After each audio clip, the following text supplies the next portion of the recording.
একটা ছেলেকে বলতে বলেন, এখানে আইসা দাঁড়াই আব্বা, তোমরা একটা ছেলে আইসা বলো যে ব্রাজিল আর্জেন্টিনার খেলোয়াড়ের সাথে আমাদের ধর্মীয় সম্পর্ক কি? যদি ধর্মীয় কোনো সম্পর্ক না থাকে তো আমাদের রাষ্ট্রীয় সম্পর্ক কি?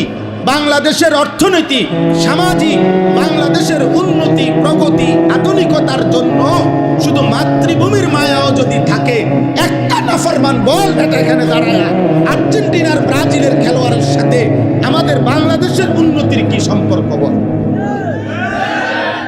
ইসলাম তো আছে নাই, রাষ্ট্রের বলেন, রাষ্ট্রের এ দেশের উন্নয়নে কথা বলেন, আমাদের সাথে ওদের কি কি লেনদেন বলেন আঙ্কেল, বলো না আব্বা, বলো না।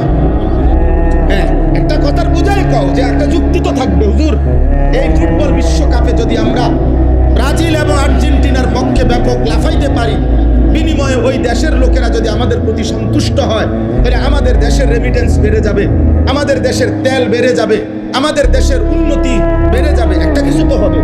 সেটা কি?